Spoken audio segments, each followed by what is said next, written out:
വിവിധ ആവശ്യങ്ങൾ ഉന്നയിച്ച് സംസ്ഥാനത്തെ അക്ഷയ സംരംഭകർ അതിജീവന സമരം നടത്താനൊരുങ്ങുന്നു.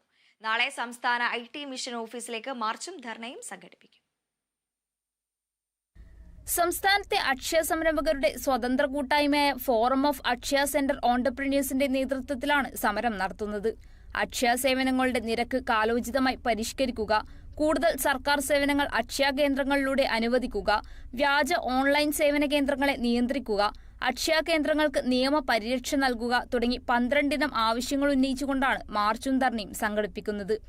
അക്ഷയ സംരംഭകർ ഇന്ന് കടുത്ത പ്രതിസന്ധിയിലൂടെയാണ് കടന്നുപോകുന്നതെന്നും വിവിധ ആവശ്യങ്ങൾ ഉന്നയിച്ച് മുഖ്യമന്ത്രിക്ക് നിവേദനം നൽകിയെങ്കിലും ഒരു നടപടിയും ഉണ്ടായില്ലെന്നും ഫേസിന്റെ സംസ്ഥാന അധ്യക്ഷൻ സ്റ്റീഫൻ ജോൺ പറഞ്ഞു.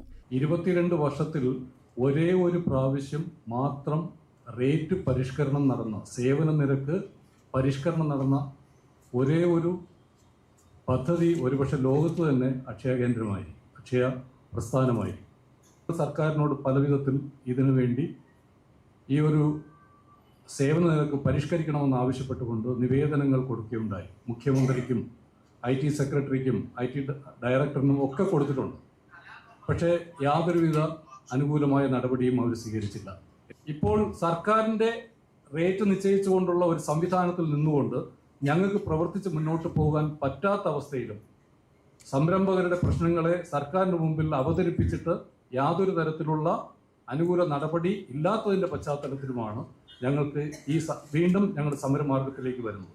നാളെ നടക്കുന്ന മാർച്ചും ധർണയും പ്രതിപക്ഷ നേതാവ് VD സതീശൻ ഉദ്ഘാടനം ചെയ്യും. CPI ദേശീയ എക്സിക്യൂട്ടീവ് അംഗം പന്ന്യൻ രവീന്ദ്രൻ മുഖ്യാതിഥിയാകും. മുസ്ലിം ലീഗ് നേതാവ് PK കുഞ്ഞാലിക്കുട്ടി അടക്കമുള്ള വിവിധ രാഷ്ട്രീയ പാർട്ടികളുടെ നേതാക്കളും യോഗത്തിൽ പങ്കെടുക്കും.